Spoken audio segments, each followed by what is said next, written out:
Zaborinsia.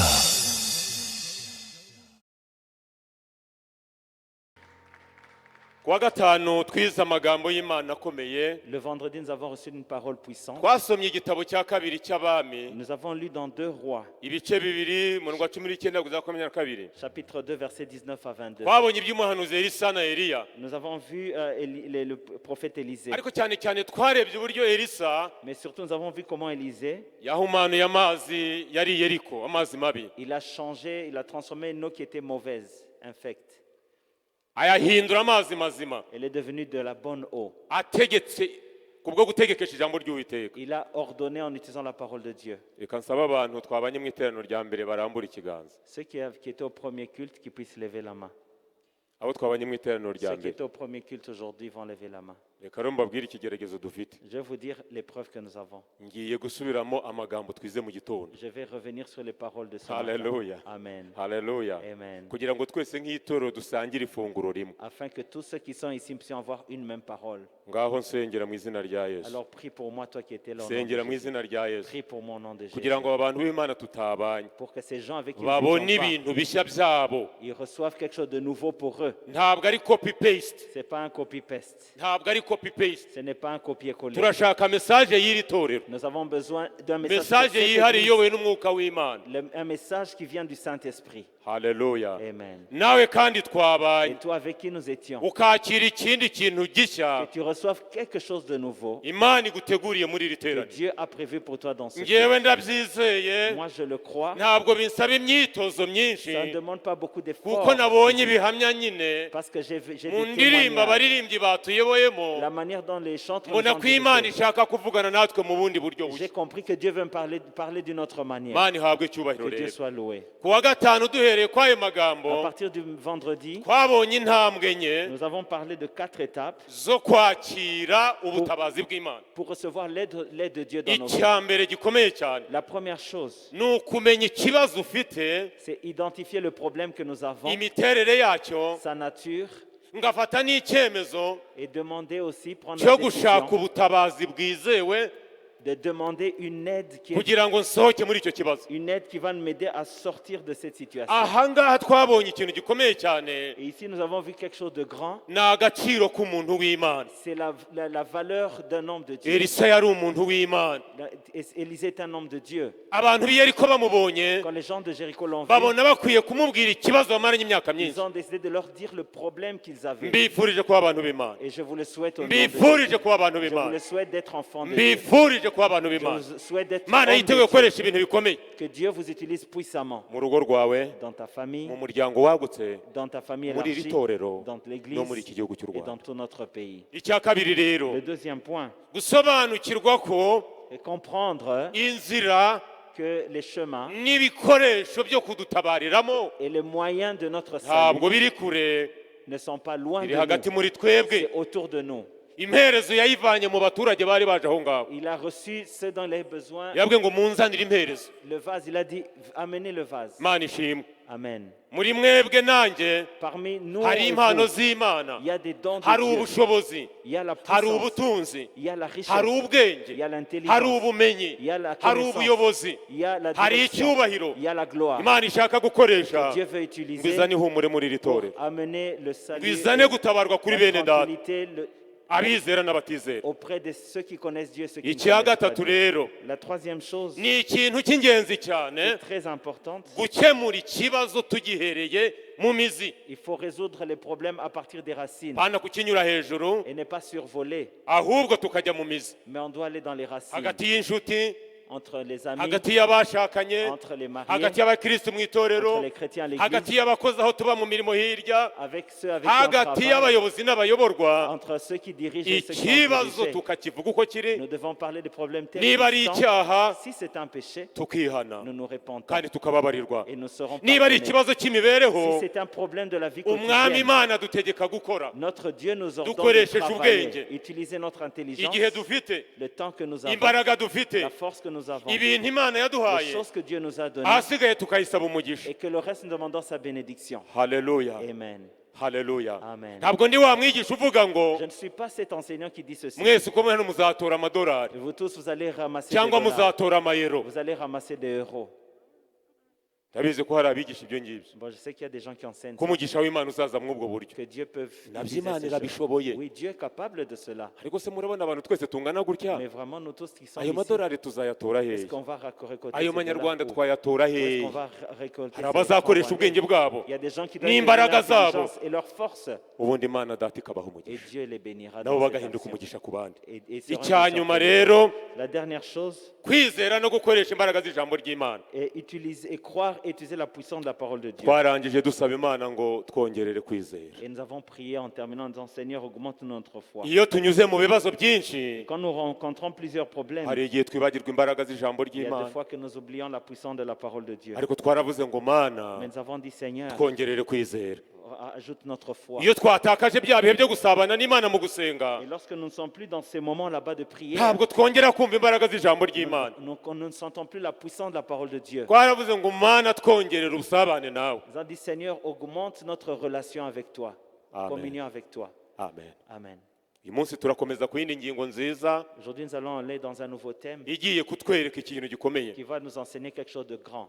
urumva ko ubushize twagiye mu gitabo cy'isezerano rya kera Nous étions dans l'Ancien none Testament. tugiye kujya mu igitabo gisoza ibindi Maintenant, nous allons aller vers le dernier livre de la kandi Bible. kinatubwira amaherezo yacu abizera Et ceux qui nous parlent du futur, n'amaherezo de la fin, y'abatizera de ceux qui ont cru et ceux qui n'ont pas cru. turaza kubona ingingo ikomeye Nous allons voir des points importants itubwira ngo qui nous disent ceci. yesu niwe ufite urufunguzo Jésus rw'ibizaba est le détenteur de la clé du ndaza futur. kongera mbibutse bene Je vais data vous rappeler, bien-aimés, ejo hazaza hawe que ton futur hari mu biganza bya yesu sont wazutse entre les mains de Jésus ressuscité. ntabwo hari mu biganza by'umupfumu Ce n'est pas entre les mains d'un sorcier. ntabwo umurozi ari udetermine ejo hazaza Ce n'est pas un hanjye devin qui va déterminer mon futur. mwakomeye imana yacu amashyi Acclamons le Seigneur Jésus. tujya dutinya abarozi Nous avons peur des sorciers. tugatinya Nous abapfumu avons peur des devins. n'abandi bagizi ba Et nabi tous ces gens ariko de la ibyanditswe méchanceté. byera Mais la parole de uyu Dieu munsi bigiye kunyibutsa qui nous rappelle aujourd'hui ngo amateka yanjye que mon passé, ari mu biganza bya yesu watsinze et urupfu na c'est satani dans les mains de Jésus qui a vaincu la mort. nongere Vaincu mwize Satan. Je vais le nongere faire confiance. mwikomezeho Je vais encore m'accrocher. à lui. haleluya Amen. haleluya Amen. warambuye ikiganza ko ntacyo bitwaye Tu peux élever ta imana main. ishimwe Amen. hari korasi nkunda cyane Il y a une hari korasi chanson que nkunda j'aime cyane beaucoup. J'ai une chanson ndayikunda que j'aime cyane bene data Je l'aime bien aimé. ndavuga ngo sinzi uko ubigenza Je ne sais pas comment tu le ntabwo fais. nzi n'uko ujya ubikora Je ne sais même pas ariko comment tu icyo le nzi fais. ni Mais kimwe ce que je sais, ngo iyo ugize ute c'est que iyo utegetse quand tu ngo bigenda ordonnes, bite qu'est-ce qui se passe? ntabwo ari ibyanjye kumenya uko abigenza Ce n'est pas moi qui dois chercher à ngo savoir. ntabwo ari comment- umukoro wanjye C'est pas ça mon travail. icyanjye ni ukwizera ko Ce que je dois faire, c'est croire. iyo que ategetse lorsqu'il ordonne, biratungana cela sort. se kandi met en nicyo œuvre. cyanzanye muri iri teraniro Et cela, il nuko le umwami fait yesu yategeka dans le culte. Quand hakagira Jésus ordonne, hakagira ibitungana mu buzima les bwawe choses s'ordonnent dans notre hakagira vie. ibitungana mu Les buzima choses sont bwawe en ordre dans notre vie. imana ishimwe Que Dieu soit loué. byahishuriye yohana Nous allons lire dans Apocalypse, ibice bitanu chapitre 5, umurongo wa mbere tugeze kwa cumi na le kane premier jusqu'au 14e verset. ndabinginze rero Je vous invite, ubwo buri wese afite bibiliya je ye vous supplie que chacun qui a sa Bible, urakurikira mu rurimi que ufite tu suives dans ta propre niba usome mu version. kinyarwanda Je vais lire en Kinyarwanda. mwene data ntubisobanure Je ne vais pas interpréter. kugira ngo buri wese akurikire Et chacun va suivre dans la ndizera version ko buri qu'il a. wese afite bibiliya Et je crois que chacun vient avec sa ariko Bible. uwo mwitozo nawe reka nkubakoreshe Mais aussi, je vais vous exercer à kuko ndi cela umwarimu nanone parce que je suis aussi un ese enseignant. buri wese uri hano afite ibyanditswe byera imbere ye Est-ce que chacun a la Bible devant yaba ari lui? bibiliya nk'iyi Que ce soit la Bible comme cyangwa cela se yindi y'ikoranabuhanga ou que ce soit digital. ariko ndasaba ngo umuntu wese ufite ibyanditswe byera nabizamure mu izina rya Mais yesu je demande que chacun qui a sa Bible puisse la lever au nom de Jésus. imana nibaha umugisha Que Dieu vous bénisse. kandi abatabizanye ndabahuguye Et ceux qui ne sont pas là, mbibwirijwe n'ubuntu je les bw'imana exhorte. twitoze kugendana ibi byanditswe byera Entraînons-nous à marcher avec la parole de Dieu. mu kristo mu gitabo cy'umugenzi byagenze bite Le chrétien dans le livre du pèlerin, ntabwo njya kubitindaho et je ne vais pas le dire. hari pas igihe ngo tarder. yasanze yibagiwe umuzingo Il w'igitabo y a un moment, il n'avait pas. asubira inyuma ajya kuwushaka Il est rentré derrière pour imana emmener ça. ishimwe Que Dieu soit loué. ikindi gihe ahura n'ibibazo bikomeye Un autre jour, il a rencontré des difficultés. yibuka ko mu muzingo w'igitabo harimo ibanga Il s'est rappelé qu'il y a il y a un secret dans ce rouleau. atsinda igihanda bwihebe Et il a vaincu. byahishuriye yohana ibice bitanu Nous allons lire dans Apocalypse umurongo wa chapitre mbere 5, tugeze ku wa cumi na kane 1er jusqu'au 14e reka verset. dusome Nous lisons. mbona nayicaye kuri ya ntebe y'igitabo mu kuboko kw'iburyo cyanditswe imbere n'inyuma kandi gifatanishijwe ibimenyetso birindwi by'ubushishi. Mbona marayika ukomeye abaririza n'ijwi rirenga ati, ninde ukwiriye kubumbura kiriya gitabo no kumena ibimenyetso bigifatanije? Ntihagire uwo mu ijuru cyangwa uwo mu isi cyangwa uw'ikuzimu ubasha kubumbura icyo gitabo cyangwa kukireba. Nuko ndizwa cyane nuko hatabonetse ukwiriye kubumbura icyo gitabo habe no kukireba. Umwe muri ba bakuru arambwira ati, wirira, dore intare yo mu muryango wa Yuda n'igishitsi cya Dawidi aranesheje ngo abumbure igitabo amene ibimenyetso birindwi bigifatanije. Nuko mbona hagati ya ntebe na bya bizima no hagati y'aba bakuru mwana w'intama uhagaze usa n'uwatambwe, mfite amahembe arindwi n'amaso arindwi, ariyo myuka irindwi Imana ituma kujya mu isi yose. Araza akura cya gitabo mu kuboko kw'iburyo kwiyicaye kuri ya ntebe. Amaze kwenda icyo gitabo cyangwa se gufata icyo gitabo, bya bizima bine n'aba bakuru 24 bikubita imbere y'umwana w'intama. Bafite iki? Bafite inanga, bafite inzabya z'izahabu zuzuye imibavu, ariyo mashengesho y'abera. Nuko baririmba indirimbo nshya bati, ni wowe ukwiriye kwenda igitabo no kumena ibimenyetso bigifatanije, kuko watambwe ugacungurira Imana abo mu miryango yose no mu ndimi zose no mu moko yose no mu mahanga yose. Ubacunguje amaraso yawe ukabahindurira Imana yacu kuba abami n'abatambyi kandi bazima mu isi. Ndareba numva ijwi ry'abamarayika benshi bagose ya ntebe na bya bizima n'aba bakuru, umubare wabo wari inzovu inshuro inzovu n'uduhumbi n'agahumbagiza.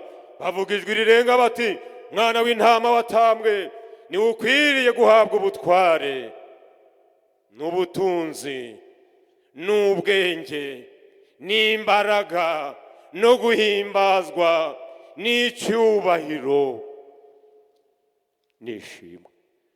Nuko numva ibyaremwe byose byo mu ijuru no mu isi ndetse n'ikuzimu no mu nyanja n'ibibirimo byose bivuga biti, ishimwe no guhimbazwa n'icyubahiro n'ubutware bibi byicaye ku ntebe n'iby'umwana w'intama iteka ryose. Nuko bya bizima bine birikiriza biti, birikiriza biti, birikiriza biti, birikiriza biti. Amen. Ba bakuru bikubita hasi baramya ihoraho iteka ryose. Munyemere dukomere Imana amashyi kandi tuvuge ngo amen. Amen. Iki gitabo cy'ibyahishuriwe Yohana, Ce livre d'Apocalypse, ni igitabo cyiza c'est un bon livre. cyanditswe mu myaka za 90 Ça a été écrit dans les années 90, nyuma y'ivuka rya Yesu Kristo. après la naissance de Jésus. Ni igihe abakristo C'était batotezwaga, pendant que les chrétiens étaient dans la tribulation. bararenganywaga Ils étaient cyane, dans des tribulations. bazizwa ko bambaza umwami Et Yesu, ils étaient en tribulation parce qu'ils parlaient de Jésus. bazizwa ko babaye abakristo. Parce qu'ils étaient devenus chrétiens.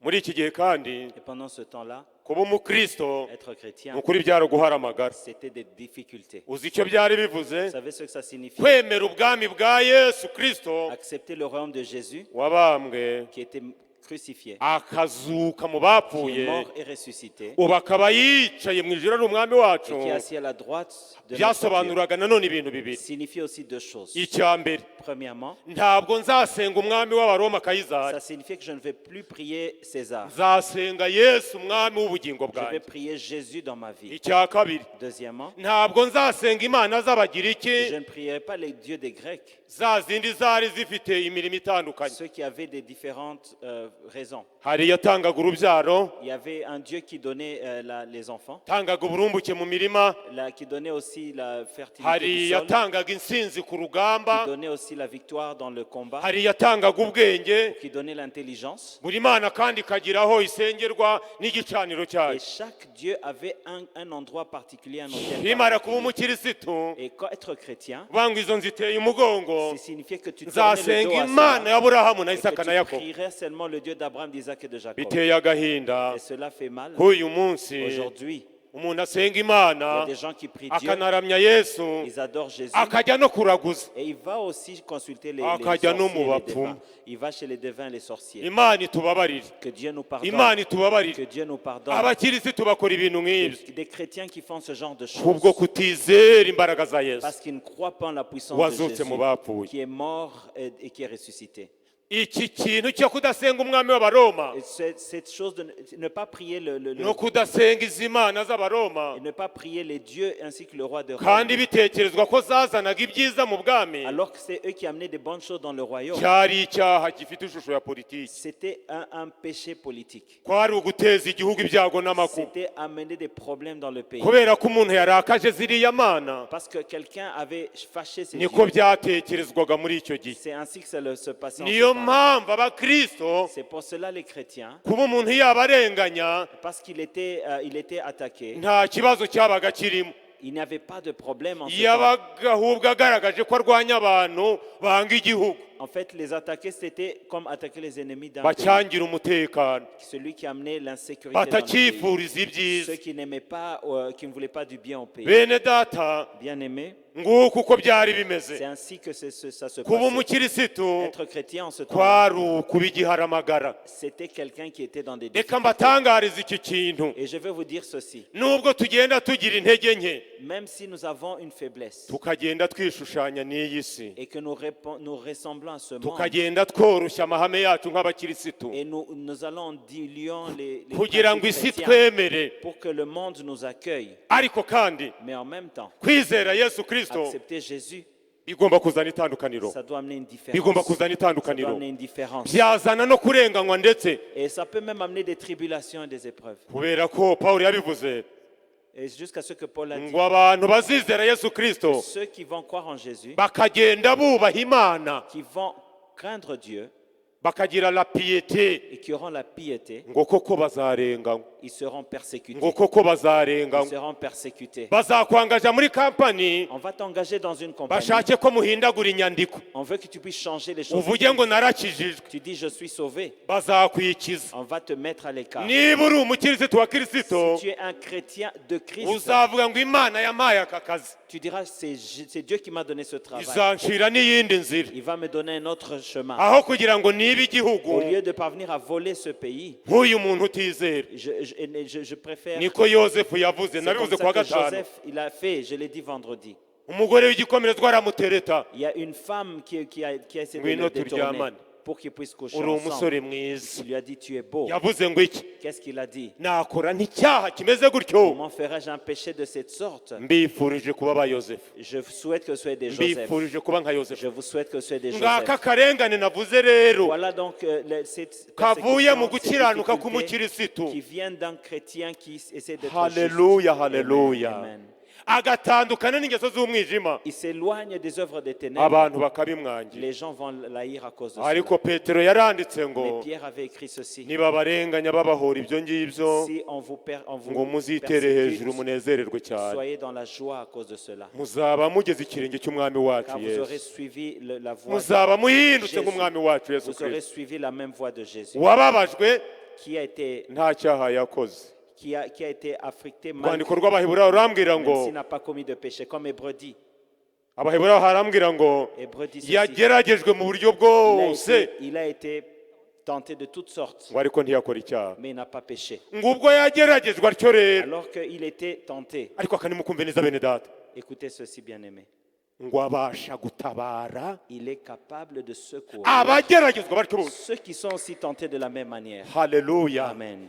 umukirisitu turi muri icyo gipimo Un chrétien qui est dans cette catégorie, aravuga ngo mwami il yesu dit Seigneur Jésus, dore uko bene wanyu bakugize voilà comment on avait nanjye fait ni pour bene toi. wacu tuvuga ururimi rumwe Et c'était la même chose moi aussi pour les gens wenda avec se qui ni je parlais. abavandimwe Les frères, les gens de ma famille. nanjye nshoboza Moi kwihangana aussi, rends-moi capable de nk'uko supporter comme wihanganye tu as supporté. azakurengera Et il va venir à ton secours. azakurengera Il viendra à ton secours. azakurengera Il viendra à ton secours. ibyageze kuri yohana Et ce qui est arrivé à Jean, ari ku kirwa cy'i il patimo était là-bas à Patmos. nureba igice cya mbere Quand vous regardez le premier chapitre, barabisobanura neza cela bien expliqué. murongo wa cyenda w'igice cya mbere reka amasome Le verset 9 à 11, nous allons le lire. mukurikiye muri bibiliya zanyu Vous allez encore suivre dans vos Bibles. jewe yohana mwene so musangiye amakuba n'ubwami no kwihangana biri muri yesu nari ku kirwa cyitwa patimo bampora iki ntabwo ari ukwiba si ugusambana si ukugira nabi ngo bamuhoraga iki ijambo ry'imana no guhamya kwa yesu. Haleluya. Amen. ku munsi w'umwami wacu narindi mu mwuka inyuma yanjye numva ijwi rirenga nk'iry'impanda rivuga riti icyo ubona ucyandike mu gitabo ucyoherereza amatorero arindwi andika umubare karindwi ndaza kuwugarukaho amatorero arindwi Tu vas écrire le chiffre 7, nous allons revenir sur cela. amazina yayo murayazi. Vous les connaissez? yohana arababazwa hari ibintu bikomeye atubwiye Il y a des choses qui nous a dit. ku munsi w'umwami wacu C'est que ce jour là-bas, n'uyu munsi witwa uwa mbere w'iminsi irindwi mu mvugo y'abayuda c'est le premier jour dans le temps niwo des twita Juifs. none ku cyumweru C'est ce premier jour qu'on appelle dimanche aujourd'hui. dimanche cyangwa sunday Ou bien ni dimanche. amateka maremare C'est toute une longue histoire. kuki witwa umunsi w'umwami wacu Pourquoi est-ce qu'on appelle ça le jour de notre kuki Seigneur? abakristo ba mbere bawise umunsi w'umwami wacu Pourquoi est-ce yesu que les kristo premiers chrétiens appelaient ça le jour de notre Seigneur? burya abavuga igifaransa Ceux qui parlent le français, iyo muvuze ngo lorsque vous dites la journée dominicale umunsi wo ku cyumweru, dominicale dimanche, harimo ijambo ry'ikilatini nibyo c'est vrai, c'est une partie de la bivuga du nyine latin umwami qui parle du roi. naho ngaho burya byerekeye C'est là que ça a commencé. naho ngaho C'est là-bas. abakristo babona ko ari umunsi w'umwami wacu Les yesu chrétiens parlent de ce jour comme le Seigneur. ariko comme ni le jour de ukubera notre iki bene Seigneur. data Et c'est là pourquoi. uwa mbere w'iminsi irindwi niho yesu yazutse mu C'était ce bapfuye premier jour-là que Jésus était ressuscité. abantu de mort. baramubona Les gens l'ont vu. matayo mu butumwa bwe arabitubwira Matthieu a dit cela dans umunsi l'évangile. yesu yazutse C'est ce jour où Jésus est ngo ressuscité. n'ibituro by'abera byarakingutse C'est là-bas que les sépulcres se sont ouverts. ngo hasohokamwo abantu Il est sorti des ngo hommes. bagendagenda mu Ils, murwa sont- abantu barababona ils étaient dans la ville, les gens les kuko ont yesu vus. yazutse Parce que ce jour-là, Jésus bati était dore ressuscité. kanaka Ils ont dit, voilà tel. yari amaze imyaka Ça fait yarapfuye autant d'années qu'il none était dore mort. yazutse Regardez, il est venu. babona na Ils ont nyirakanaka vu aussi la maman de tel arimo en train de agendagenda mu marcher murwa dans la ville. abantu baramubona Les gens l'ont vu. yesu yazutse Jésus était ressuscité. pawulo nawe yarabivuze Paul aussi l'a dit, ceci, a dit ngo cela. yarazutse yesu Il est ressuscité. abonekera Jésus. ba kefa Il a été vu par n'aba Képhas, yakobo par Jacques n'izindi ntumwa et bien d'autres ngo disciples. nanjye ambonekera Et puis, bwa moi nyuma aussi, il s'est révélé à moi en dernier. mwami yesu nawe akuyereke Que Jésus soit loué. mwami yesu anyiyereke Que mwami Jésus se yesu yongera révèle à moi, tugenderere qui se révèle à moi. Qui ku uyu me... munsi w'umwami wacu yesu rero Et ce jour là-bas, wari umunsi w'akazi mu gihe cy'abaroma ce jour-là était un jour de kuva travail. mu chez les kinyejana Romains. cya mbere kugeza mu cya kane wari umunsi w'akazi Dans les 4 premiers siècles, ce jour-là, c'était un murabizi jour neza de bize travail. amateka y'isi Ceux qui ont appris byaje guhindurwa l'histoire, n'umwami konstantino c'est au moment du roi Constantin nibwo uyu munsi wo ku cyumweru wabaye umunsi w'ikiruhuko que le dimanche est devenu un jour de repos. ibyo rero bitaragera Alors avant que cela arrive, abakristo ba pawulo n'abandi les chrétiens, les Paul et les autres, bazindukaga kare mu gitondo ils se levaient très tôt le matin, le lundi. haleluya Amen. ubanza ari ya pushi mwanavuze C'est ça le push Ya dont vous push. parliez. Ils venaient pour le push. bazindukaga kare Ils venaient très tôt le bakajya matin. kwambaza umwami wazutse Ils allaient pour parler de ce bakamanyagura roi ressuscité. n'imitsima Et c'est qui prenait le cœur. nuko qui rompait aussi le pain. ni igaburo ryera C'était la Sainte Seine, ribibutsa yesu wapfuye akazuka qui rappelle Jésus qui est mort et kandi ressuscité uzagaruka. et qui reviendra. Yesu yabwiye abigishwa be ngo Et Jésus disait à ses uko disciples, muzajya mugenza mutya faites ceci mukarirya uyu mutsima, en rompant ce pain. haleluya, mukanywera no kuri iki Vous allez gikombe, aussi boire de cette ngo coupe. muzaba mutangaza urupfu Vous serez en rwanjye train de parler de ma mort, kugeza aho nzaza. proclamer ma mort et ma résurrection. hari abakristo badaha agaciro uyu Il y a mwanya des mwiza. chrétiens qui ne donnent pas de la valeur à Imana ce temps. ibababarire Que Dieu les yongere pardonne kandi bibutse agaciro. et qu'il puisse leur rappeler de la valeur. yemwe torero ry'Imana, Peuple de Dieu, ndashaka kongera kubakundisha Je voudrais amateraniro y'itorero. vous aider à pousser à aimer le culte. ndabizi muri bizi, Je sais que vous êtes mufite tous imirimo myinshi occupés, kandi vous myiza, avez beaucoup de responsabilités. ariko ibyakozwe n'umwaka kabiri, Mais Acte Acte. 2:42 chapitre 2, verset 42, havuga ngo iki?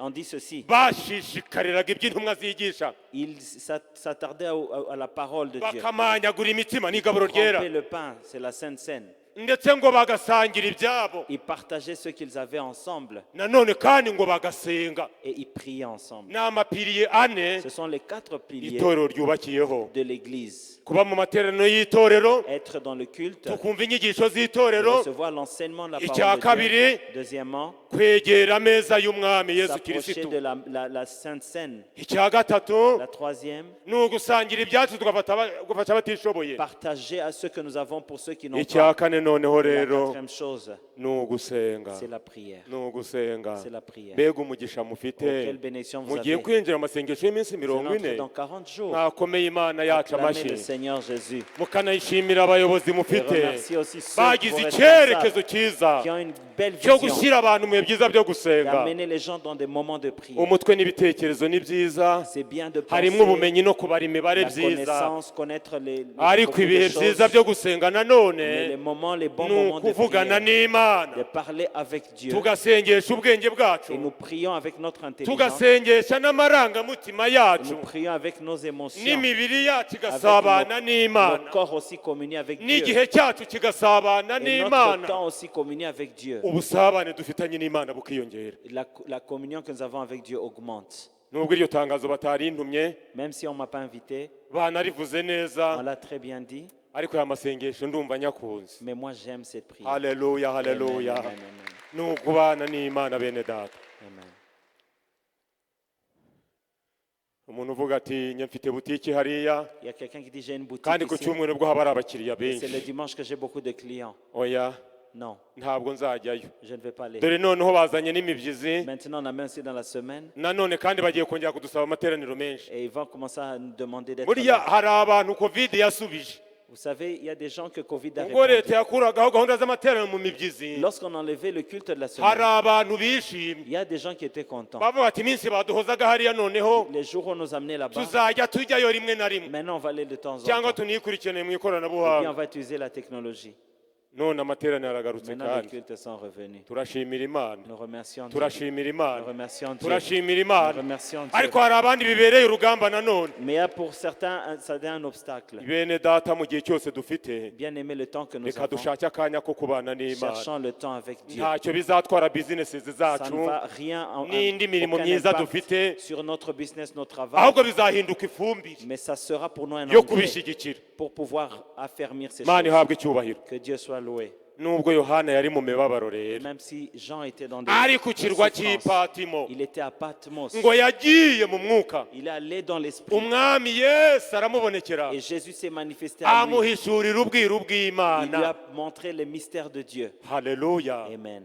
yari ku munsi w'umwami Yesu, C'était le jour du ariko Seigneur ahura Jésus. n'imibabaro, Là où il était dans la ariko tribulation. muri iyo mibabaro Mais kandi là-bas dans la souffrance, niho umwami Yesu c'est yamusanze, là que Jésus l'a amuha rencontré. amagambo y'ubugingo Il lui a n'ibyiringiro donné des by'iteka. paroles pour l'éternité. zaburi ya 30 umurongo wa gatandatu. Psaume chapitre 30, wahari verset 5. kurira, ahari kurira kwararira umuntu, ariko bwacya bikagenda bite bene data? Le soir arrivent les pleurs et le matin, la impundu détresse. zikavuga.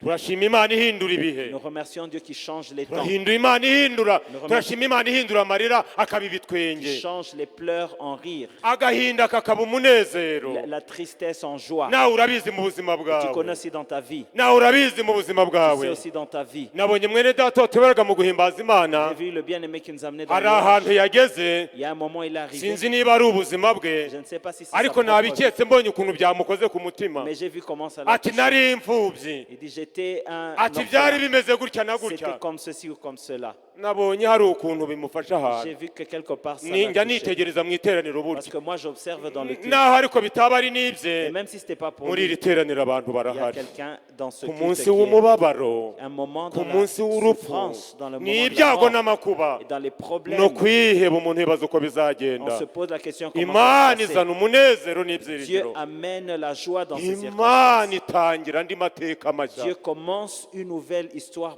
Mwanyemereye tukayishimira Est-ce qu'on tuyikomera peut amashyi. encore le louer et l'acclamer Iyi pour ni cela? Imana yo C'est kwizerwa. un Dieu qui est digne de notre confiance. Yohana akomeza yereka ubwiza bwa Yesu, Jean continue à recevoir la Yara- gloire de Dieu. yari ateye ubwoba, C'était yewe ngo grand. yanikubise hasi Il ameze s'est mis nk'upfuye. par terre, il s'est Ntabwo ndi prosterné. bubigemo, muzabona mu gice cya mbere. Je ne vais pas rentrer dans cela. Mu gice cya kabiri Dans le deuxième chapitre, ahabwa ubutumwa bw'amatorero arindwi yo muri il a Aziya. reçu le message pour les 7 églises de Amazina l'Asie. yayo murayazi. Vous connaissez les 7 églises. Aha ngaha umubare karindwi Et ici, le chiffre 7, ni amatorero azwi, ce sont des églises connues. ariko kandi Mais en même temps, ni n'ubutumwa bw'amatorero yose yo mu ce isi. 7 veut dire toutes les églises du Uyu monde munsi entier. ni ubutumwa bwanjye. Aujourd'hui, le message pour nous. Hari abo Yesu yagaye, Il y a ceux dont Jésus abandi arabashima, s'est plaint, d'autres où il les a abandi appréciés. aravuga ngo nimukomereze aho Et ngaho. d'autres, il leur a dit continuez dans la même voie. Mwami Yesu ashimwe Que Jésus soit loué. ko arondora itorero Parce rye, qu'il sait sonder le cœur de son akarigira église. inama, Et il sait leur kandi conseiller. akariha icyerekezo. Et il leur donne la voie à Hari suivre. igihe bene data Vous savez, il y a des moments bien Imana aimés inyura mu mibabaro où yawe Dieu regarde notre kugira ngo souffrance nanjye nyihanganishe, pour parvenir aussi à nous kugira ngo consoler, nutanga me consoler. ubuhamya Afin que lorsque tu vas donner ton témoignage, nanjye nzakomezwe mu gihe moi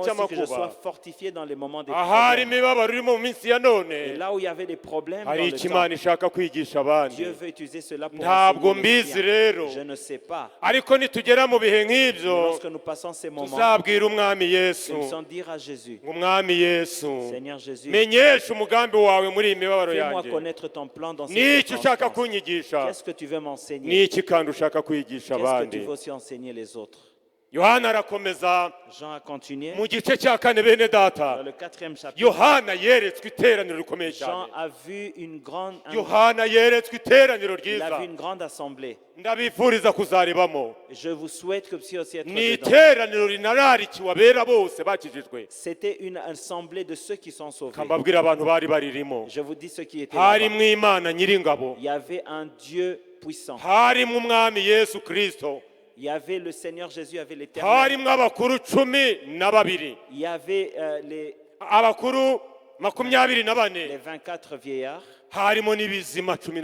et il y avait les êtres vivants. Hari n'abamarayika bari hafi aho Les 4 êtres ngaho, vivants. Et tout autour, il y avait des nabo bakora umurimo wo guhimbaza nk'uwaba bene qui data. étaient en train de louer comme le font le worship. Yohana abona rino teraniro. Et Jean a vu ce culte. Yohana yari ari Il Patimosi, était là-bas à Patmos. ariko yerekwa iteraniro riri mu Mais ijuru. il a vu l'assemblée céleste. Turashimira Et Imana, nous remercions ijya Dieu. yereka n'ubwiza bwayo ku bantu bari mu isi. Il montre aussi sa gloire à ceux qui sont dans ce monde. Ni bande bifuza kureba ubwiza Qui bw'Imana veulent voir la none? gloire de Dieu. Ni bande bifuza kongera guhura n'ubwiza Qui veulent encore bw'Imana? rencontrer la gloire de Dieu. Imana yacu iri hano, Notre Dieu qui est kandi ici. umugambi wayo ni uguhura nawe nanjye. Et son plan pour nous est Aha mu est bice de le bine rero rencontrer. Et nihuse, ici, c'est ces choses. reka mpabasomere. Nous allons lire. Mwumvire iteraniro bene data, mwumve iby'iri teraniro. Écoutez cette assemblée. Kuzarihomba, On va kuzarihomba byaba ari akaga gakomeye. rater cette assemblée serait une Umurongo grande wa perte. 9 rero, Et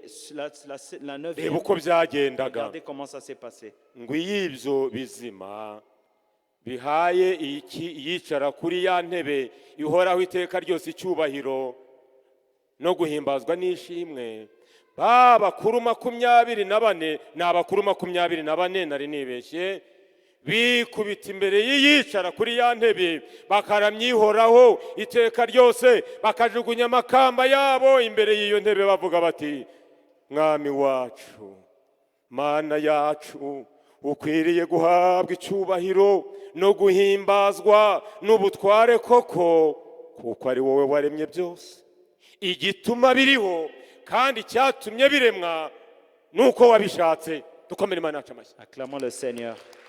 Apocalypse 4, chapitre 4, versets 9 à 11. aha hantu nkuyemo ikintu gikomeye. Ici, dans ce passage, Ndiho kubw'umugambi w'Imana. je comprends que je suis dans le plan de Dieu. Haleluya. Amen. Ndiho kubw'umugambi w'Imana. J'existe à cause du plan de Dieu. Kuba ntuye mu Rwanda muri iyi Si minsi je suis au Rwanda dans un temps, ndi mu mugambi je w'Imana. suis dans Haleluya. le plan de Dieu.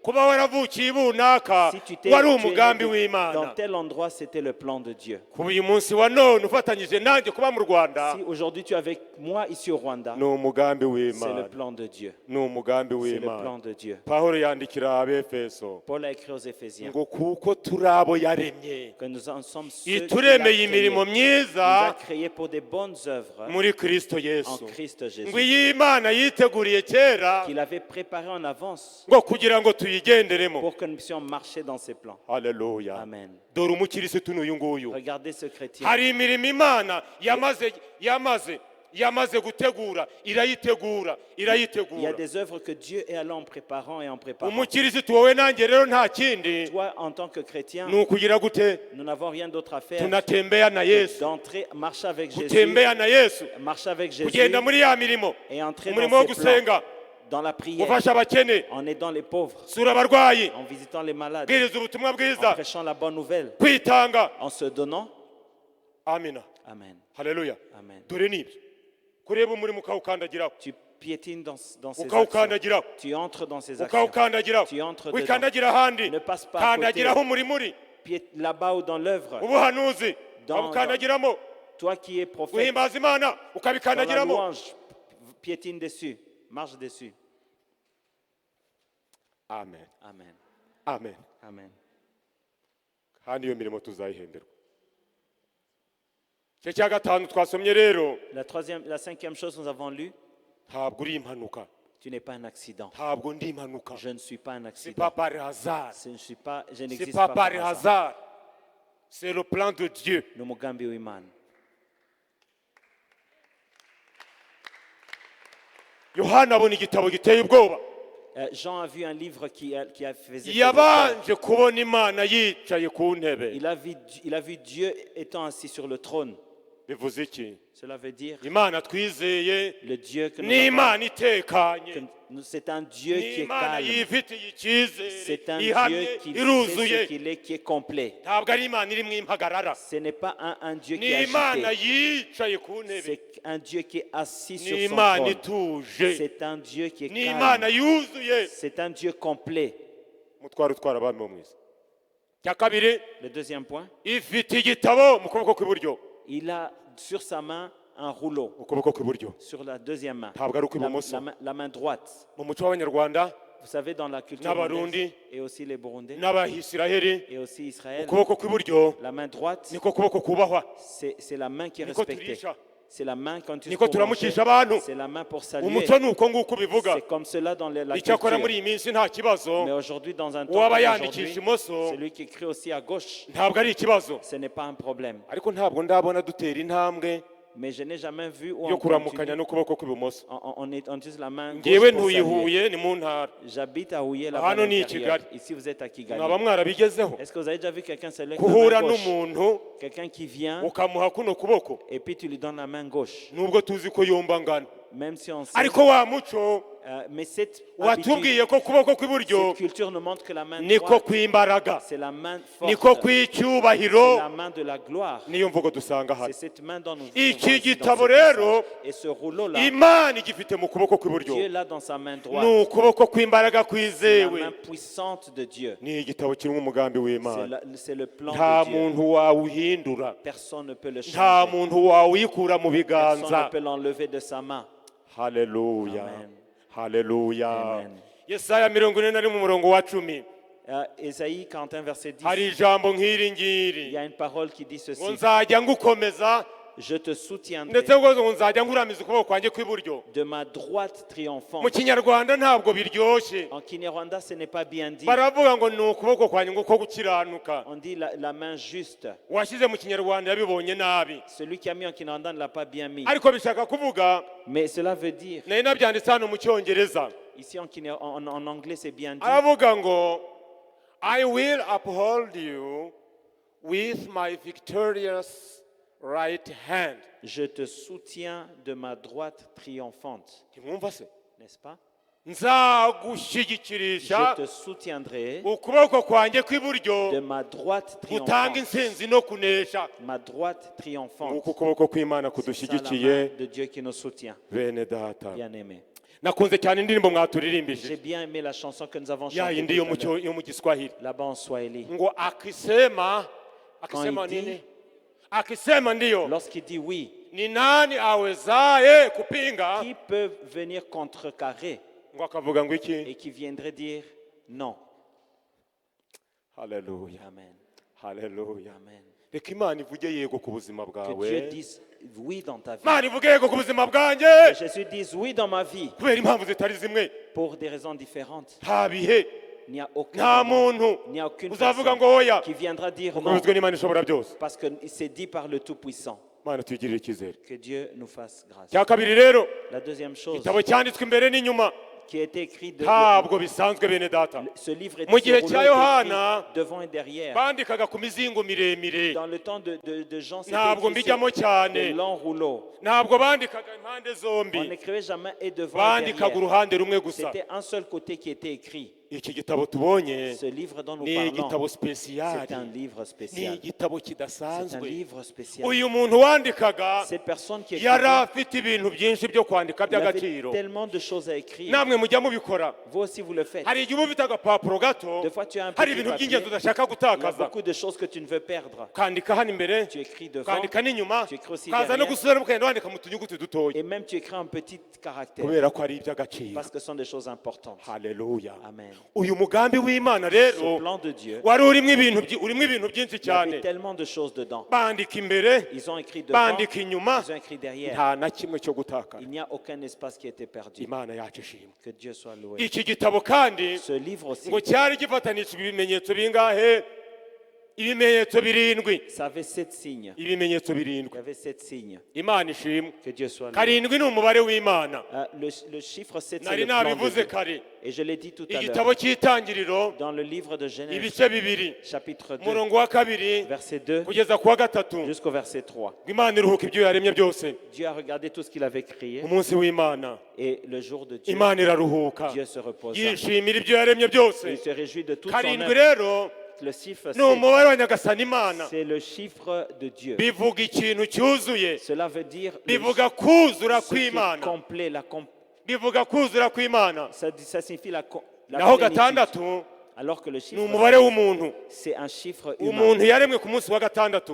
L'homme a été créé le Umuntu 6e yaremwe ku jour. munsi wa gatandatu. L'homme a été créé le 6e Niyo jour. mpamvu mu byahishuriwe Yohana ibice 13, C'est pour cela que dans Apocalypse, chapitre 13, chapitre 13, bavuga ibya ya nyamaswa on parle de cette ngo bête ifite umubare w'umuntu. qui a le chiffre humain. Gatandatu, gatandatu, 6, gatandatu. 6, 6. Bumwe mu busobanuro bworoshye ntagiye kure Une des choses qui est simple à ni expliquer, ukuvuga ngo uwo muntu ntabwo C'est un- wamwizera. on ne peut pas lui faire confiance. Ni umubare w'umuntu ubuntu. C'est un Ni chiffre humain. igicagate, ntabwo yuzuye, Il est incomplet. ntabwo afite ubushobozi, Il n'a pas la ntabwo puissance. afite ubutware nk'iby'Imana, Il n'a pas la puissance ntabwo de Dieu. wamukurikira ngo Vous umwiringire. ne pouvez pas le suivre et lui Imana faire niyo confiance. yonyine yo Mais kwizera. seulement Dieu qui est Imana niyo yonyine yo kugirirwa digne de notre icyizere. confiance que nous pouvons faire confiance. Naho uwo muntu we Mais l'homme, n'ububasha bwose et toute la yakwiha puissance qu'il peut ni avoir, zeru. c'est zéro. Afite umubare w'umuntu. Il a le numéro de l'homme. Noneho rero Et alors, igitabo gifatanishije iki? Ibimenyetso birindwi. ce livre vient avec 7 signes. 7 Nta sortes. kujenjeka kurimo. Il n'y a aucune Kiradanangiye. instabilité. Elle est complète. Kiradanangiye mu buryo bwuzuye bw'Imana. Elle est complète dans Na le plan de marayika Dieu. ntiyamenya ibigikubiyemo. Ils ne parvenaient pas à comprendre ce qui était dedans. biri mu butware bw'imana gusa guhishura ayo C'est mabanga seulement la connaissance de Dieu qui peut permettre ajyanye à n'agakiza qui k'imana vont avec le salut de Dieu. iteguriye Il a abizera prévu pour ceux qui ont cru en lui. n'urubanza ruzagera ku Et batizera. c'est le jugement pour ceux qui ne croiront pas, qui n'auront pas cru en Dieu. Yohana yumva ijwi Et Jean a écouté cette avuga ngo parole. yo ninde wabumbura Il a iki dit, gitabo qui tukamenya pourra ibikirimo. ouvrir ce livre? Barashakisha mu ijuru arabura, Ils ont cherché, ils n'ont pas trouvé.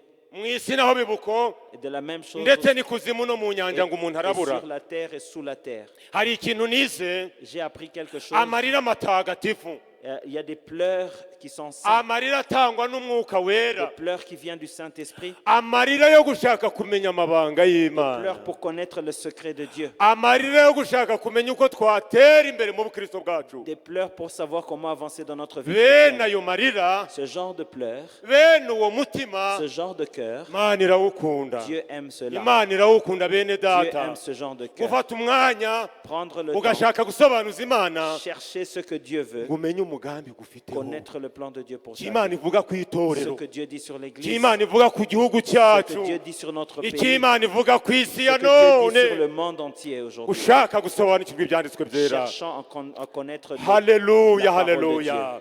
Ibyo bintu Imana ibiha agaciro. Et ce genre de choses, Dieu donne de la Hari valeur. umuririmbyi waririmbye rero Il y a un chantre qui a dit ngo mu ceci, gihe cyo gusenga au moment de prier. hari amasengesho mugiye kuzajyamo iminsi Il mirongo y a ine. pour ces 40 jours, vous allez Dore entrer ibintu maintenant. mugiye kwegera Ces rero, moments-là que vous ngo allez mu vous gihe cyo approcher de Dieu. gusenga Dans ces moments de prière, amasengesho yacu nos prières ngo arazamuka montent, ngo akagera kure cyane arrive très, très ngo loin. agatambuka et n'inyenyeri, ça va aussi vite qu'une étoile.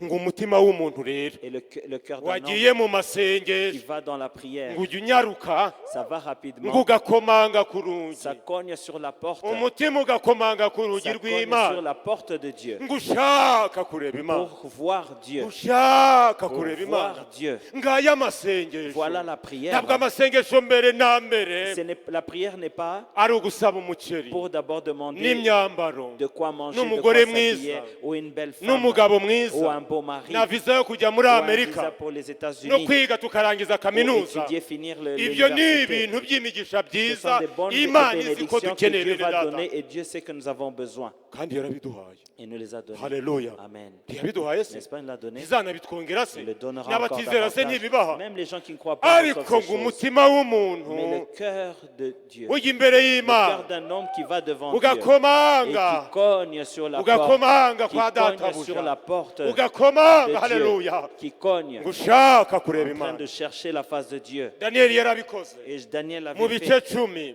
dans le ngo chapitre amara 10. ibyumweru bitatu Il a passé 3 semaines. asenga Imana Il yiyiriza priait ubusa, Dieu en train dans le asenga jeûne. Imana yiyiriza Il ubusa, priait dans le jeûne. aringinga. Il était en train de Aringinga. supplier. Il suppliait. Igihe kigeze rero, Lorsque le moment est arrivé, ataracika intege, avant qu'il puisse se Imana fatiguer, yohereza marayika Dieu a envoyé l'ange. amugezaho Il lui a ubutumwa amené le message de Dieu. aramubwira Il a dit ceci: ngo witinya Daniyeli, n'aie pas peur, Daniel. witinya Ne Daniyeli, crains rien, Daniel. kuko uhereye kuri wa munsi Car dès le premier jour, watangiriyeho gushaka où tu gusobanukirwa as eu le cœur à no comprendre kwicisha bugufi imbere et y'Imana de yawe. t'humilier devant ton Dieu. Amagambo yawe Tes yarumviswe. paroles avaient été entendues.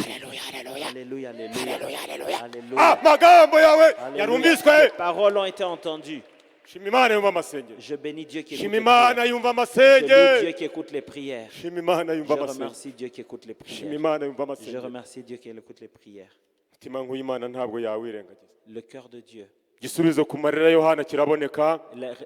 La réponse aux pleurs de Avuga ati, Jean. était Yohana écoutée. wirira, Il a dit: Jean, ne hari pleure inkuru pas. nziza, Il y a une bonne wirira. nouvelle. Ne pleure pas. Dore intare y'umuryango wa Le Yuda roi, aranesheje. le lion de la tribu de Juda Ni qui a vaincu. igishyitsi cyo mu muryango wa Dawidi, igishyitsi cyo mu muryango wa Dawidi, le Le rejeton rejetant de David. David aranesheje, Il a vaincu. ahawe ubutware bwo kubumbura cya Il a la gitabo puissance d'ouvrir ce livre ngo atangarize isi yose amabanga et yacyo. qu'il puisse montrer tous les secrets qui Turashimira sont Imana dedans. ihishura ibihishwe. Je remercie Dieu qui révèle les choses Amina. qui sont cachées. Turashimira Imana ihishura Nous ibihishwe. remercions Dieu qui Ibuka mu révèle gihe les choses cya cachées. Yosefu, Rappelez-vous au temps de Joseph. Imana ihishura ibihishwe. Dieu a révélé les choses Ibuka mu cachées. gihe cya Daniyeli, Rappelez-vous au temps de Daniel. w'umunyagano, Il était emprisonné. ariko yari umuntu Mais w'Imana. il était un homme de Dieu. Imana imuhishurira ibihishwe, Dieu lui a montré des choses arotora cachées. inzozi, Et il lui a montré. agasore bakajyanye imbere y'umwami Il est allé, ce jeune devant ngira le ngo roi. abarozi n'abapfumu ntabwo bari bizeye ko biza gucamo. Parce que les devins, les sorcières ne croyaient pas qu'ils allaient trouver la réponse. Haleluya. Amen. Asobanura iby'Imana neza. Il a révélé les choses de Dieu. Yohana abona Yesu Kristo Et Jean a vu Jésus. ariko ntaragera aho ngaho Mais avant d'arriver là-bas, ngo ni igishyitsi cyo mu muryango wa Dawidi. le rejetant de... Yesu ni Mesiya wari warahanuwe bene data, C'est le Messie qui avait dans uwo abantu bari barategereje qui avait yaraje. été prophétisé et qui Ni devait venir. ibyiringiro by'itorero. L'espoir du peuple. Umuntu w'Imana yaravuze ngo ubwo atagipfa nanjye Il y a singipfuye. un chant qui a dit s'il n'est pas mort, moi je ne suis Imana pas mort ishimwe. aussi. Amen. Kandi uko niko Yohana Et yamubonye, c'est comme ça que Jean l'a vu. ngo yabonye umwana w'intama Il a vu le Fils de Dieu ahagaze qui était ngo debout, asa n'uwatambwe bene data. qui semblait être Uyu ni abandonné. Yesu wadupfira ariko Celui-là, wazutse. c'est Jésus-Christ.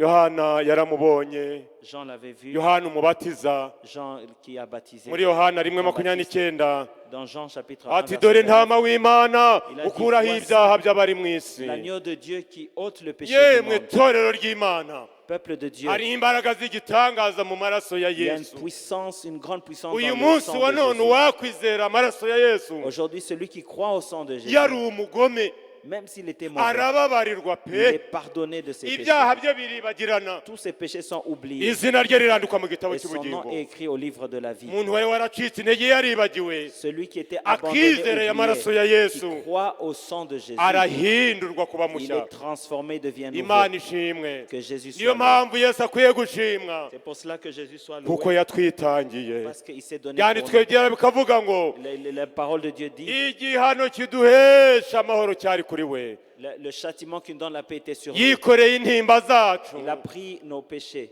None bene data, Et nimumwikoreze amaganya yanyu Aujourd'hui, yose amenez toutes vos plaintes kuko yita kuri mwe. parce qu'il s'occupe de vous, il prend soin de vous. Imana ishimwe. Amen.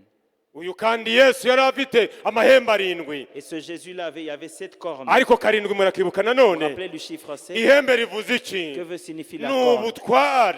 C'est la puissance, Umwami Yesu l'autorité. afite ubutware Jésus bwuzuye a l'autorité complète budashidikanywaho. qui ne peut pas être Ntabwo ari amahembe doutée. atandatu, Ce n'est pas ni amahembe 6 arindwi. cornes, c'est 7 Mana cornes. yacu ishimwe. Que Jésus soit loué. Twizeye Yesu ufite imbaraga. Nous croyons qu'il a la puissance. Sinzi uko ubigenza, sinzi n'uko ubikora, nuko iyo utegetse biratungana. Nicyo cyanatuzanye hano, C'est ce qui nous a amenés ici. nicyo cyatuzanye, C'est ce qui nous a amenés. nicyo cyatuzanye. C'est ce qui nous a amenés. Uyu mwami Yesu kandi Ce Seigneur Jésus, ngo yari afite amaso il avait arindwi, aussi 7 yeux. amaso arindwi nanone, 7 yeux. ariko mwongeye kumva umubare Est-ce que karindwi, vous comprenez encore le chiffre bivuze 7?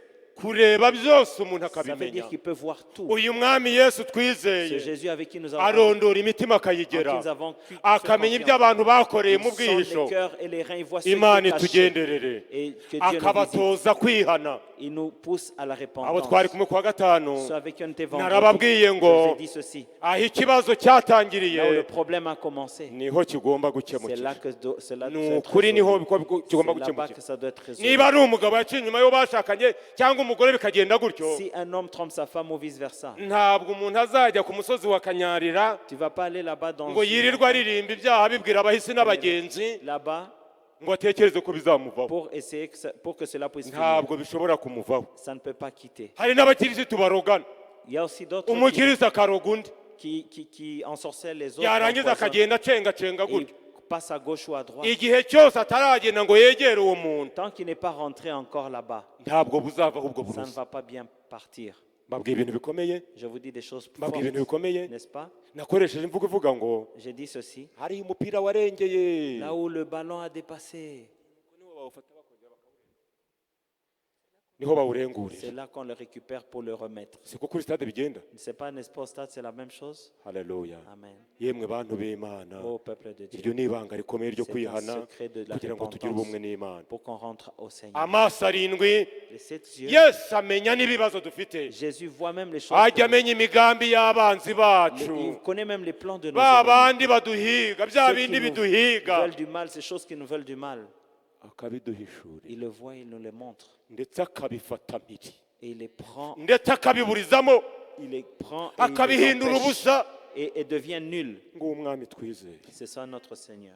Icyubahiro n'ishimwe bibi bye rero. Que la gloire et la Ku murongo wa louange. munani niko bavuga Le icyubahiro ni icye, icyubahiro ni icye, arabikwiriye. Hepfo gatoya ku murongo wa munani verset où il dit que la gloire lui ngo Yesu appartient. amaze gufata cya gitabo Et on dit que quand Jésus avait pris ce agikuye livre, mu biganza by'Imana lorsqu'il avait pris dans les ngo mains ba de bakuru Dieu, na bya bizima rero les quatre êtres mwihangane vivants, twihute on va aller ngo rapidement. bafashe inanga zabo. Ils ont pris leur harpe. Inanga bivuze guhimbaza La Imana harpe bene veut dire la data. louange, bien aimé. Imana ibaha umugisha, Que Dieu vous bénisse, Imana bien-aimé. ibaha umugisha, Que Dieu vous bénisse, bien aimé. Imana ibaha umugisha. Que Dieu vous bénisse. Mujya mutwinjiza mu mavuta Vous qui nous y'Imana. amenez là-bas dans la Guhimbaza présence de Imana Dieu. ni umurimo ukomeye. Louange, la Yemwe louange est torero, une grande œuvre. oh haleluya Peuple de haleluya. Dieu. Impamvu mubona La nezerewe raison pour laquelle vous êtes dans la nuko joie, twagize umwanya wo guhimbaza c'est parce Imana qu'on a un moment de uhagije, louange et d'adoration. kandi uko guhimbaza Imana Et louer le Seigneur kukaba gushingiye mu magambo mu byanditswe byera. s'appuie sur la parole de Reka Dieu. nongere mbwira abaririmbyi Je vais vous mbashimire. dire encore, Hari voilà, indirimbo c'est bien. njya numva hanze aha Il y a ngaha une chanson que j'écoute à zirimo l'extérieur ici. gucyurirana n'ibindi, gucyurira abantu Des paroles qui sont en train n'ibindi bindi, d'accuser les uns ukaburamo les ijambo autres. ry'ubutumwa bwiza. Et vous mentez, Ndashimira vous Imana ko manquez la dufite parole de abaririmbyi Dieu. Mais je remercie baririmba Dieu indirimbo zo mu byanditswe pour byera, qu'ils chantent des chansons qui bikatwegereza viennent de la parole de umusaraba wa Dieu, qui Yesu, nous rapprochent de la croix de Jésus, bikadukundisha qui Imana, nous aident à aimer Jésus, bikadukundisha gukorera Imana. qui nous aime, qui nous pousse à aider. Imana à ibakomereze servir muri Dieu. icyo Que cyerekezo. Dieu vous continue à vous diriger dans cette vision. Bari bafite ngo n'inzabya, bari bafite inzabya de Vous vase, avez des vases ngo ni amasengesho y'abera. qui sont les prières des saints. Haleluya, Amen. amasengesho y'abera. Les prières des saints. Hari ikintu cyantangaje bene Ce qui data, m'a étonné, bien aimé, aya masengesho ces prières, ntabwo yari ari mu nzabya zibumba, ce n'était pas dans des vases Abakurikiye en neza, argile. C'était des vases. ngo ni inzabya z'izahabu. C'était des vases en or. Agaciro k'amasengesho C'est ça y'itorero, la valeur de la prière des chrétiens. agaciro k'amasengesho La y'itorero. valeur de chrétiens. Yohana ntabwo yayabonye ari mu gikapu cya purasitiki Il n'a pas vu ça dans un vase en cyangwa plastique igitebo cy'ibiti. ou bien en bois. Yabonye amasengesho Il a y'abera vu la prière des saints. abitse mu rwabya rw'izahabu. C'était dans des coupes d'or. Kunda gusenga Imana, Aime prier. kunda gusenga Imana. Aime prier Dieu. Mu bice umunani hirya gato Le verset 8, gatatu kane, chapitre 8, verset nanone 3, tubona 4. amasengesho y'abera Et ça aussi, on ngo parle aussi de la marayika prière. yahawe kuyongeraho imibavu. Et on dit que l'ange Reka mbabwire ikizaba ko ari amasengesho a mugiye ajouté des gusenga, parfums. ngo amasengesho yanyu Vos prières, Imana igategeka marayika Dieu ngo envoie les akayafata anges et qui les prend, akayajyana hariya il les met ngo ensemble, akongeraho imibavu. il ajoute des parfums. Noneho ngo ya masengesho Alors ces prières dusenga mu buryo bwacu que nous faisons de ngo notre manière, azamuka imbere quand y'Imana elles nk'umubavu montent devant Dieu, yihumurira. elles montent avec une bonne odeur. Haleluya, Amen. we kwinanirwa rero. Ne te fatigue Pawulo pas abwira donc. abaroma Paul a dit aux Romains, ngo ntabwo tuzi nous gusenga, ne savons pas prier umwuka wera Le Saint-Esprit ajya dusengera intercède pour aniha nous iminiho par des myinshi, soupirs ngo kandi inexprimables. agasenga nk'uko Imana ishaka. Et il prie selon que Dieu le Imana veut. ihabwe icyubahiro. Amen. Tugana ku musozo, Alors que nous avons la fin, hari ibintu birindwi il y nabonye a 7 choses ngo bibitse mu mwami Yesu. qui sont en Christ Jésus. Ni umurongo wa 12. Le verset 12, Ibyo bintu ndabivuga je nihuta, vais le dire rapidement. ugenda ureba, Tu vas lire. ubanza nawe ubyifuza ibyo Toi aussi, bintu, tu souhaites ces choses. ugenda ugenzura. Tu vas aller rapidement Icya dans ce mbere, verset 12. ngo Yesu Premièrement, akwiriye ubutware. Jésus a l'autorité. Mwe ntabwo mushaka kuba abatware, Qui ne ntabwo veut mushaka pas kuba l'autorité? abayobozi mwebwe. Qui ne veut pas être Ngo ubutware leader? Il a ngo buri l'autorité. hehe? C'est où? Ntabwo ari mu gutanga ruswa, Ça n'est pas dans la corruption. ni muri Yesu ngo burimo. C'est en Jésus que nous avons l'autorité. Icya kabiri, La deuxième chose, ubutunzi. la richesse. Hari udashaka inzu muri Kigali Qui ne veut pas la richesse ici à cyangwa Kigali? zikaba ebyiri, Ou hari une deuxième utabishaka raison, qui ne veut pas? ngo ibi butunzi nabwo La ngo richesse buhishe muri Yesu, se ngo ni trouve Yesu en ubikwiriye. Icya gatatu, La troisième ubwenge La sagesse, n'ubumenyi la no connaissance, gusobanukirwa ibintu n'ibindi la révélation ngo des nabyo biri choses muri se Yesu. trouve aussi en Jésus. Imbaraga La quatrième chose, haba la mu buryo puissance, bw'umubiri. que ça soit Ejo physique. mwakoze siporo ndabizi, Je sais que vous avez fait le sport nanjye kandi récemment. ndayikunda. Moi aussi, je l'aime bien. Haleluya, haleluya. Amen, amen. Pawulo abwira Timoteyo Paul a dit à ngo Timothée, kwitoza ku by'uyu mubiri il faut- ngo bigira umumaro, l'exercice du bigira physique, umumaro kwitoza ku bw'uyu mubiri, ngo ariko cyane cyane Et kwitoza il a fait des choses. kubaha Imana, mais ariko exercez-vous. n'iby'umubiri birakenewe. L'exercice physique est Birababaje important. cyane Mais cela, iyo ubona umuntu w'umusore lorsque vous voyez ufite des imyaka jeunes 20 qui ont 20 25 ans, 25 ans, yaratangiye kujya agenda qui gutya, commencent à marcher comme ni cela, ikibazo. c'est un Wamubwira problème. ngo aze muhimbaze Imana Il hano vient louer Dieu, nawe akamera nkanjye, il vient comme moi. haleluya Amen. haleluya Amen. umusore akwiye guhimbaza imana nk'umusore Un jeune doit inkumi igahimbaza imana louer Dieu comme nk'inkumi un jeune ainsi qu'une jeune fille. ijigije umugore agahimbaza imana mu kigero cye Et celui n'umusaza qui est agahimbaza milieu imana atyo ou abantu avancé puisse louer comme ils haleluya peuvent. haleluya haleluya Amen, amen. umuntu wese nifata uko atari Chacun selon son ahubwo état. tugahimbaza imana ishobora byose Louer Dieu. twavugaga le Dieu imbaraga rero puissant. z'umubiri Nous parlons de la n'imbaraga zo mu puissance, la mutima force physique aussi dans le hari cœur. no guhimbazwa Mais il y a aussi ni être ukwemerwa loué, être gushimwa accepté, n'abantu être apprécié par les gens. nabyo turabikeneye Nous en avons aussi besoin. hari icyubahiro Il y a bene aussi data l'honneur bien-aimé. ninde ukunda agasuzuguro murimo Qui veut être méprisé, ninde ukunda agasuzuguro qui veut être na ka humilié. kana gatoya ufite konka Même ce petit gafite enfant amezi là-bas, ane gusa qui a quelques mois, mama uri hano wowe wonsa quand sa iyo maman est utinze là, kugacomeka ibere quand tu ugakomeza utinda ugakomeza utinda que tu traînes de lui donner iyo de- urigahaye et vous kagira ne gutya donnez pas, il kakivumbura se fâche. jyana imari yawe Il dit garde tes jyana choses. imari yawe Garde tes choses. wari inyuma igihe narishakaga cyane Et tu as traîné nawe quand banza je wumva voulais, ukuntu amashereka maintenant, kurya je ne veux pas.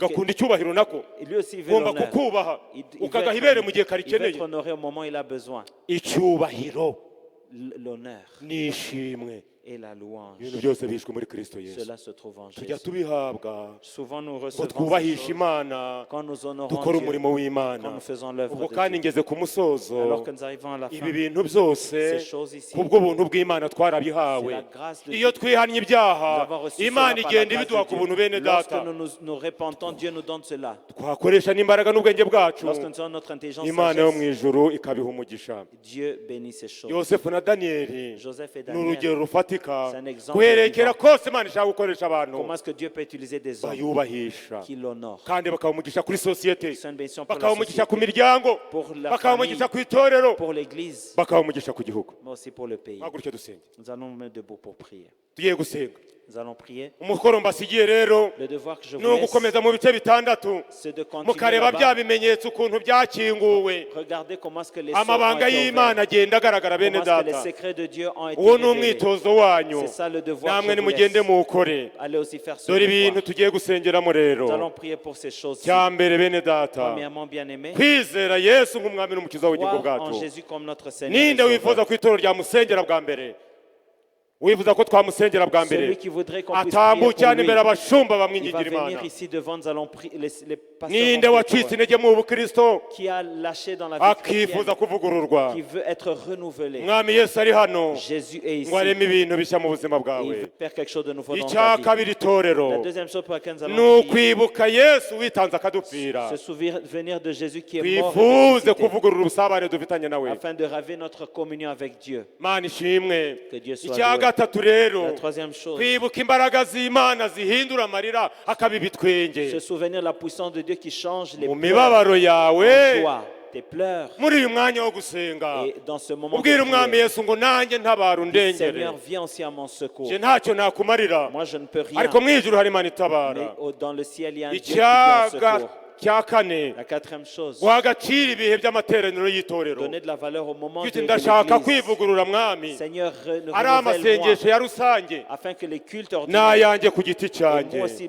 dans mes nongeye propres cultes kubyibuka mwami yesu personnels, ushyigikire rappelle-toi de moi, icya Seigneur. gatanu La cinquième chose, ufite ubutware que nous avons ufite l'autorité, ubutunzi nous avons la dufite richesse, ubwenge nous avons l'intelligence, dufite imbaraga nous avons la dufite force, icyubahiro nous avons l'honneur, dufite guhimbazwa nous avons n'ishimwe l'appréciation, et nous tubwire avons- umwami yesu ngo ndabikweguriye Dis, Jésus, je uhereye m'abandonne à none ngwino toi, ubitegeke à partir d'aujourd'hui jusqu'à l'éternité. icya nyuma rero Et la dernière chose, ni ibyifuzo by'ubuzima bwa buri ce munsi sont bya bindi imana izi ko natwe nos dukeneye requêtes ntabwo quotidiennes. twavanga Nous tutabyerekanye n'allons pas partir sans imana avoir ibaha demandé à umugisha Dieu. imana Dieu ibaha vous umugisha bénisse, bene que Dieu nous data bénisse ensemble. apotre agiye kudufasha gusenga imana L'apôtre va prier pour nous. ariko niba ntabaremerereye rero Mais si aussi munyemere cela n'a pas été turimbe difficile byibuze pour igitero vous, kimwe n'icya nyuma nous allons au moins cy'indirimbo commencer y'ijana na le- cumi na gatanu Nous allons chanter bene le- data gusa gatoya Nous allons un tout petit tuvuge peu ngo ni chanter. yesu nabonye umukunzi mwiza C'est-à-dire que j'ai rencontré turaza le gusoza Sauveur. tuvuga ngo Et nous allons finir en disant nta ceci. bya none nta Ni le n'ibizaza présent, ni le futur byazantanya n'umwami m'éloigneront yesu de mon Seigneur Jésus. yewe ndarangije rero Je termine maintenant. ahasigaye tugiye kuririmba ibyo bitero bibiri Pour ceux qui restent, nous allons chanter ces ubundi deux umukozi parties. w'imana duheshe Le umugisha serviteur de Dieu va prier pour itegure nous. kwakira kugira neza Prépare-toi kw'imana à recevoir la grâce de Dieu. imana la yabanye bienfait natwe mu de Dieu. byanditswe byera Dieu qui est avec nous dans ces irashaka paroles, gukora ku mitima no qui ku veut buzima bwacu toucher nos cœurs aussi. imana ibahe umugisha Que Dieu vous bénisse. nabonye umukunzi mwiza yarankunze ntamuzi yamfatishije umugozi ari rwo rukundo rwe izo ngoyi ze zanteye imbata ye rwose ngenduwe nawe n'uwanjye kugeza iteka ryose nabonye umukunzi mwiza niwe nyir'imbabazi we mujyanama niwe mujyanama wa Alleluia ni undenge akubaho nta n'urupfu nta n'abanda iburi nta byandu Alleluia ntabizaza byazakanya na Yesu ntabya none ntabya none ntabiza Alleluia byazakanya na Yesu. tumanike ibiganza byacu tubwire Imana yacu ko tutashoboye Nous allons lever nos mains et dire à Dieu, nous ne sommes pas capables. nk'abananiwe nk'abatabaza Pour ceux qui sont fatigués, comme ceux qui sont fatigués, qui demandent le secours, Mana y'agakiza kacu Seigneur Dieu de notre salut, ayo maboko yacu aravuga ngo turagukeneye ces mains veulent dire que nous avons besoin de toi. turashima ko data yagutanze nk'igisubizo Merci parce que le Père t'a donné comme la réponse. igisubizo gikwiriye La réponse parfaite igisubizo ku bibazo byacu by'umwuka pour tous nos problèmes spirituels, ibibazo byacu by'ubugingo dans le corps, ibibazo byacu by'umubiri wacu dans l'âme et le corps, mu bukene bwacu bose dans notre pauvreté, Seigneur, n'imibanire yacu yose et dans nos relations. turagukeneye Nous avons besoin de toi. Nous turagukeneye avons besoin de toi. Nous turagukeneye avons besoin de toi. Nous turagukeneye avons besoin de toi. turagukeneye Nous avons besoin de toi. turashima ko Nous te disons merci. uri mu biganza byawe nta muvunuramo Parce que ceux qui sont dans tes mains Alléluia. ne peuvent pas être ôtés. kuko urashoboye Parce que tu es capable. warapfuye Tu es mort. ndetse uranazuka Alléluia, Alléluia. udukoreye iby'ubutwari Tu fais des grandes choses pour nous. turashima aya manywa Nous te disons merci pour ce. turashimira ijambo Nous te disons ryawe merci pour ta parole. turashima gukora kwawe Nous te disons merci pour ton œuvre. turashima ko wazutse Nous te disons merci parce que tu es kuri iburyo ressuscité. bw'Imana Tu es à data la droite du kandi Père utwigingira et tu intercèdes pour nous. turagushimiye ko Nous te disons merci tuzaherana mu mva parce que quand tu sortais du nta tombeau, tuzahera mu mva parce que nous n'allons pas rester là. wavuyeyo Tu es sorti. imyuka yacu Et ivuyeyo notre esprit aussi en ressort. wavuyeyo Tu es sorti. imitima yacu Alléluia, ivuyeyo Ton cœur aussi en ressort. wavuyeyo Alléluia. imibiri yacu ivuyeyo Corps aussi en ressort. wavuyeyo ibyacu bivuyeyo Ça appartient en ressort. wavuyeyo Tu es sorti. imiryango yacu Famille en ivuyeyo ressort. Alléluia. uri uwo guhimbazwa Alléluia. uri uwo gushimwa Alléluia. uri uwo kubahwa Alléluia. uri uwo gusengwa Digne uri uwo d'être prié. kuramya Tu es digne d'être adoré. tuvuge iki yesu Qu'est-ce que nous pouvons dire, Seigneur? nimba batarakwimanye Si tu n'as pas raté, si tu as eu tout, ni iki kindi twakuburana qu'est-ce qu'on peut rater avec toi? turagushimiye ko duhawe byose Merci parce que tu nous donnes toutes mu buryo choses. bwose En bwuzuye toutes sortes de mu manières. izina rya yesu kirisito Au nom de Jésus. amen Amen. Amen.